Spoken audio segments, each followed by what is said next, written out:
لیکن بے نظیر بھٹو اور مریم کا مقابلہ نہیں کیا جا سکتا۔ وہ اپنے ہی پیدا کیے ہوئے امتحانی درجات میں پورا اتریں گی، اور اگر کوئی شخص پرائم منسٹر کے طور پر کچھ چیزوں کو آبزرو کرے اور اپنے ملک میں کرنا چاہے تو اس پہ تنقید نہیں کرنی چاہیے۔ آپ دیکھ کسی خاتون کو ہراساں کرنا، اس کو قتل کرنے کی دھمکی دینا، اس کو قتل کرنے کی کوشش کرنا، اس کو مارنا پیٹنا، یہ بے حیائی کی اور نامعقولیت کی انتہا ہے۔ اور تحریک کا مطلب یہ نہیں ہوتا کہ ہنگامہ ہو۔ دیکھیں، ریاست کے ساتھ آپ نہیں لڑ سکتے۔ جی بسم اللہ الرحمن الرحیم، السلام علیکم، میرا نام ہے عائشہ فاروق، اور آج مجھے میرے ڈیجیٹل پلیٹ فارم پر ایک ایسے معناس صحافی نے جوائن کیا ہے جن کے تجزیے تاریخ رقم کر چکے ہیں۔ میں آپ کو بہت وارملی ویلکم کرتی ہوں دین چودھری صاحب، کیسے ہیں سر آپ؟ بہت شکریہ آپ کا، میں ٹھیک ہوں الحمدللہ۔ سر آج ایک اور تاریخ رقم ہوئی ہے، ہماری سی ایم کے طور پر مریم نواز صاحبہ ہمارے سامنے آ چکی ہیں، اوتھ لے چکی ہیں، اور انہوں نے آتے ساتھ جو اعلانات کیے، ان اعلانات کی مد کے اندر بہت سارے تحفظات ہیں۔ میں نے دیکھا کہ لوگ ان کی چھتری کے نیچے چلنا ہی نہیں چاہتے، جہاں پر میں یہ کوشش کرتی ہوں اپنے تمام اعتراضات پیچھے رکھتے ہوئے کہ جو حکومت سلیکٹ ہو گئی ہے اسے چلنے کا موقع دیا جائے، وہاں میں یہ چیز محسوس نہیں کر رہی گاہے بگاہے عام طبقے میں، سوجھ بوجھ رکھنے والے طبقے میں، کہ وہ اس سیٹ اپ کو چلنے یا چلا دینے کے لیے تیار ہیں۔ آپ کیا کہیں گے کہ اب کیا ہوگا اس پاکستان میں جہاں پر ابھی تک صرف نا امیدی ہے؟ بہت شکریہ آپ کا۔ دیکھیں، ایک خاتون نے ایک تاریخ رقم کی ہے، وہ ایک ایسی والدہ کی بیٹی ہیں کہ جنہوں نے ماشاء اللہ کے دور میں صحبتیں بھی برداشت کیں، دقتیں ان کے سامنے روز آتی تھیں، ان کی گاڑی پولیس روک لیتی تھی، گاڑی کھولنے کی کوشش کی جاتی تھی، گاڑی کرین کے ذریعے اٹھا لی جاتی تھی، لیکن وہ باہمت خاتون ان کے بس سے باہر ہو گئی تھیں، اور وہ اپنی ٹرمز اینڈ کنڈیشنز پر اپنے اہل خانہ کو لے کر پاکستان سے چلی گئی تھی۔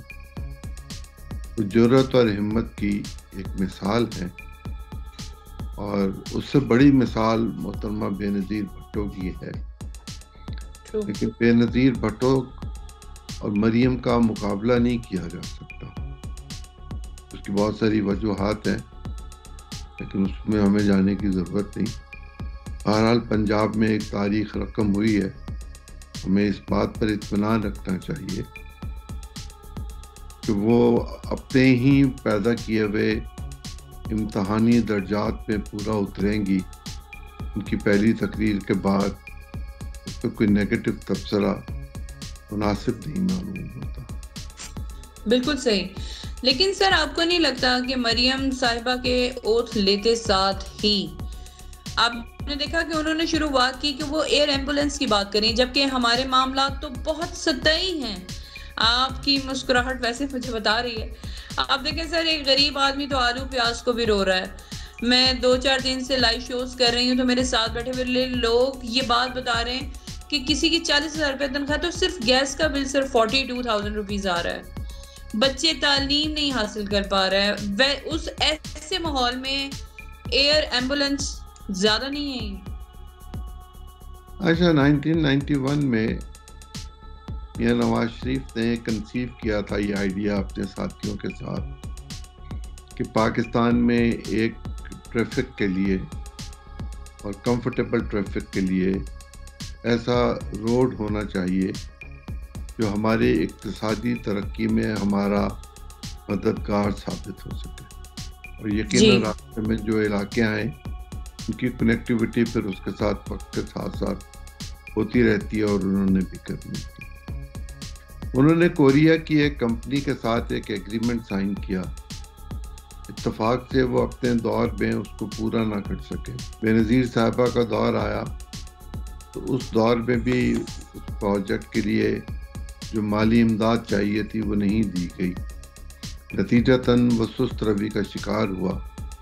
لیکن جب نواز شریف صاحب دوسری دفعہ پرائم منسٹر بنے تو انہوں نے اپنی تمام توجہ اس طرف مبذول کرا دی، باوجود اس کے کہ ان کے خلاف اس وقت سپریم کورٹ میں کنٹمپٹ آف کورٹ کا کیس بھی چل رہا تھا۔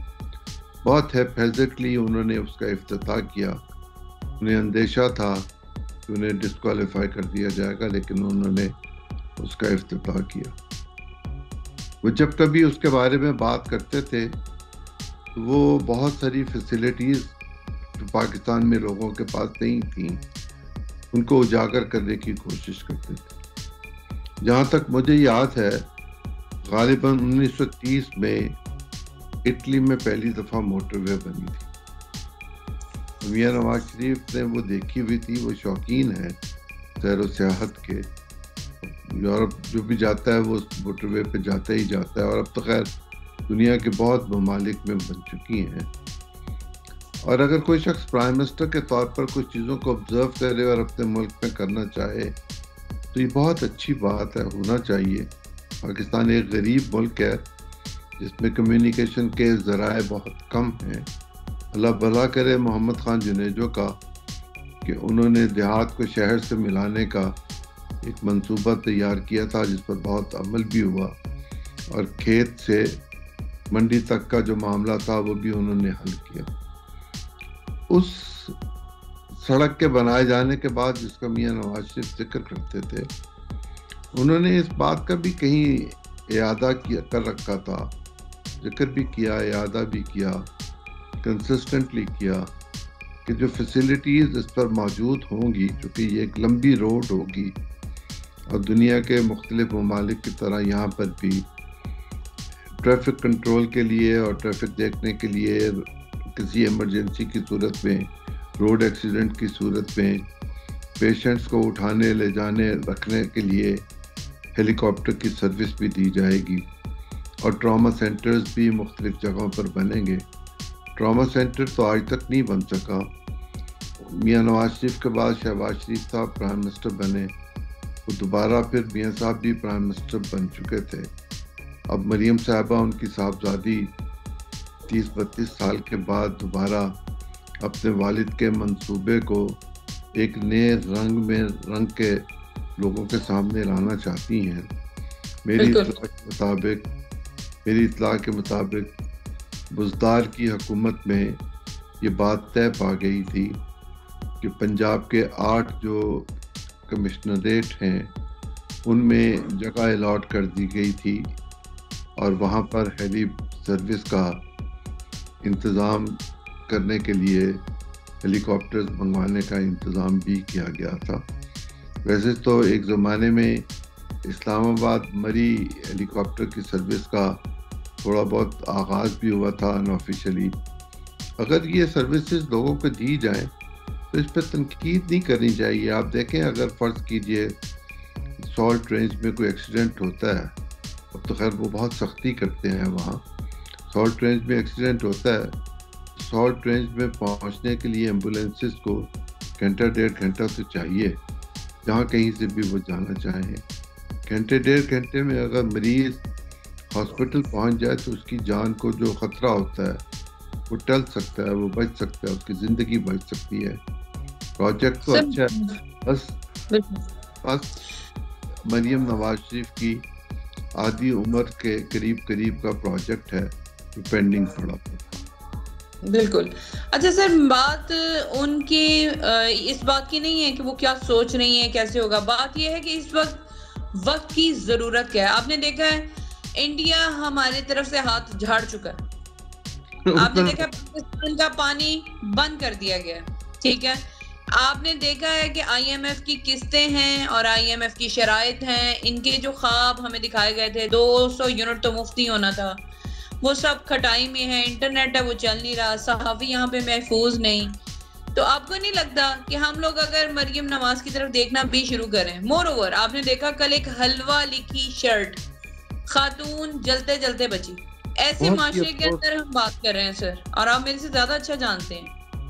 دیکھیں آپ اکثر خواتین کو دیکھیں گی کہ انہوں نے اپنے گلے میں سونے کی چین پہنی ہوئی ہے، اس پہ آیت الکرسی لکھی ہوئی ہوتی ہے، بالکل کلمہ لکھا ہوا ہوتا ہے. بعض خواتین نے، بعض لوگوں نے یا حسین لکھا ہوتا ہے، بعض نے یا محمد لکھا ہوتا ہے، بعض نے یا اللہ لکھا ہوتا ہے، اور وہ سونے کی چینز ہوتی ہیں، وہ جسم پر ہی پہنی جاتی ہیں. اگر حلوہ لکھا ہوا یا خالی کچھ اور لکھا ہوا قرآنی آیت نہ ہو، کوئی ایسا لباس انہوں نے پہنا جس پہ کچھ لکھا ہوا تھا، تو ہم یہ جو آئی لو نیو یارک کی شرٹ پہنتے ہیں یا ہم پولو کی شرٹ پہنتے ہیں جس پہ گھوڑے کا نشان ہے، یا اسی طرح گوچی کی ہم کوئی چیز لیتے ہیں تو اس پہ ان کا نشان ہے، تو ہر کمپنی اپنی ایڈورٹیزمنٹ کے لیے، ڈیزائنز کے لیے، پروموشن کے لیے کوئی نہ کوئی چیز ایسی کریٹ کرتی ہے.